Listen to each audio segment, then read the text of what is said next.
भीम और उसके साथी उस एलियन का पीछा करते हुए कहते हैं कि क्या वह चोटिल होने के बाद भी इतना तेज दौड़ रहा है। और एक दो दोस्त कहते हैं कि वीर ने क्या उसके कमजोर हिस्से पर चोट नहीं की थी क्या, और वह बिल्कुल ही पहिए की तरह घूमता है।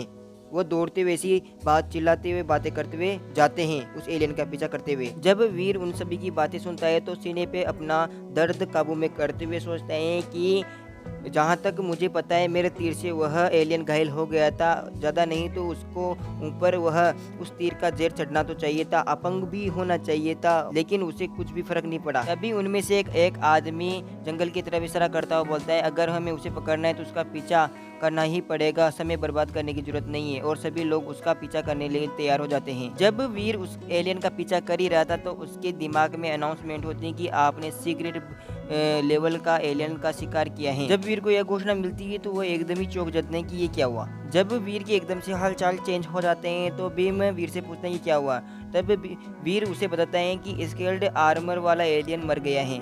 जब वो दोनों ये बात कर ही रहे थे तभी उन्हें एक चिल्लाने की आवाज आती है और सभी सोचते हैं कि ये किस प्रकार की आवाज है। तभी भीम की आर्मी से एक दो बंदे चट्टान पर चढ़कर देखते हैं कि वहाँ क्या है, और एक बंदा पूछता है कि क्या हुआ। इसके बाद वीर और भीम दोनों ही वहाँ देखने के लिए जाते हैं, और जैसे ही वीर उस नज़ारे को देखता है तो वह चौंक जाता है, क्योंकि वहाँ पर एक बहुत ही बड़ा पक्षी वाला एलियन था, पक्षी एलियन था, बर्ड थी, जो उस एलियन को आर्मर्ड वाले एलियन को मार रही थी और खा रही थी। और वीर को देखकर और सभी लोगों को देखकर जोर से चिल्लाती हैं, और सभी लोग भागते हुए बातें करते हैं कि अलग अलग हो जाओ, वहाँ पर रुको मत, भागो, जल्दी से जल्दी भागो, ये हमें मार देगा। और वीर केवल वहां पर खड़ा होकर उन्हें देख ही रहा था उस एलियन। जब वीर उस एलियन को देखता है, सफ़ेद पंखों वाले एलियन को, तो वह सोचता है कि सभी लोग इससे बच नहीं सकते हैं, तो मुझे उनकी मदद करनी होगी। और वह सोचता है कि उस एलियन के ऊपर मुझे अपना तीर चलाना होगा। इसी के साथ वह बो पर अपना एरो चढ़ाता है और उस पर फायर कर देता है। जैसे ही वह एरो उस पक्षी के पास जाती है तो उसके बालों को सिर्फ स्पर्श करके ही नीचे गिर जाती है, और उस एलियन को कुछ भी फर्क नहीं पड़ता है, और वीर को वह एलियन नीचे गिरा देता है। और वीर सोचता है कि ये क्या हुआ। जैसे ही वह एलियन वीर से टकराता है तो वीर केवल चिल्ला ही पाता है, और वह पक्षी वाला एलियन, बर्ड एलियन, वीर के पीछे पड़ जाता है और वीर आगे आगे दौड़ने लगता है। जब भीम और उसके आदमी उस बड़े वाले पक्षी एलियन को देखते हैं तो वह सोचते हैं कि वीर के अंदर बहुत ही ज़्यादा हिम्मत है, और हमें बचाने के लिए उस एलियन से अपनी ओर बहला फुसला रहा है। वह बहुत ही ज़्यादा बहादुर है, भीम ऐसा बोलता है। भीम केवल एक ही बात सोच पाता है कि फोर्थ बाइट ने जब मुझसे वीर को लेने के लिए कहा था तो मुझे विश्वास नहीं हुआ था, लेकिन अब वह उस बात पर विश्वास करता है और उसका एहसानमंद रहता है। जब वीर उस एलियन से बचते हुए भागता है तो सोचता है कि यह एलियन बहुत ही ज़्यादा लापरवाह है, यह मेरा पीछा क्यों कर रहा है। इसे लगता है कि ये मेरा मांस खा सकता है, मैं इसे अपना मांस नहीं खाने दूंगा। और इसके बाद में वह एक और डेविल सोल बुलाता है और उससे दूर भागने की कोशिश करता है उस एलियन से। जब वीर उस एलियन से बचने के लिए दौड़ रहा था तो उसे पानी की नदी दिखाई देती है, और उस नदी को देखकर वीर सोचता है कि मुझे नदी दिखाई दे गई है, मुझे जहाँ तक पता है ये एलियन पानी के अंदर नहीं जा सकता है, मुझे बचने का मौका मिल रहा है। तो वीर उस नदी के अंदर छलांग लगा देता है। तभी वीर के पीठ पर एक बहुत ही जोरदार प्रहार होता है।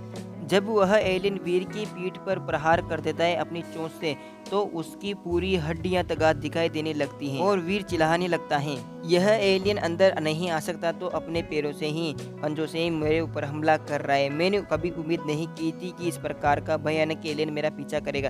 तभी वीर अपनी एक मछली डेविल सोल को बुलाता है और वह उसके पास आकर म्यूटेंट एलियन वाली डेविल सोल थी जिसे बुला लेता है और उस पर जाकर बैठ जाता है पकड़कर।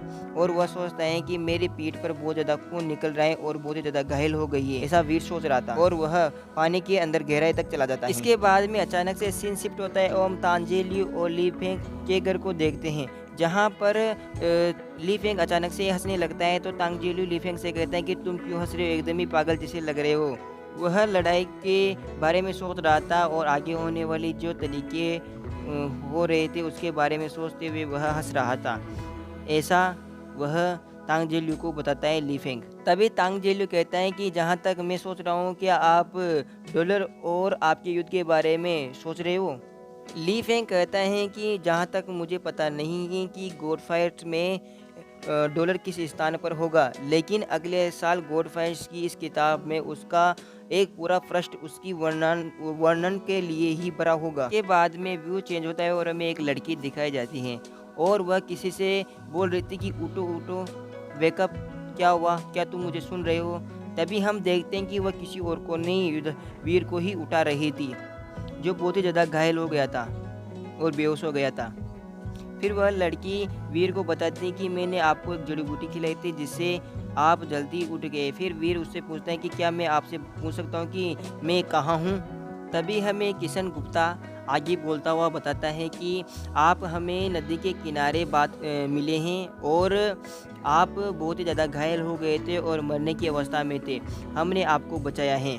इसी के साथ ये एपिसोड ख़त्म होता है। अगर आप ऐसे एपिसोड और देखना चाहते हो तो मेरे यूट्यूब चैनल को सब्सक्राइब करें, लाइक करें, कमेंट करें, शेयर करें। 1K सब्सक्राइब ज़रूर करवा देना। साथ ही में वीडियो को लाइक करें, कमेंट करें, शेयर करें। प्लीज़ दोस्तों 1K सब्सक्राइब करवा देना। वीडियो पसंद आए तो लाइक ज़रूर करें।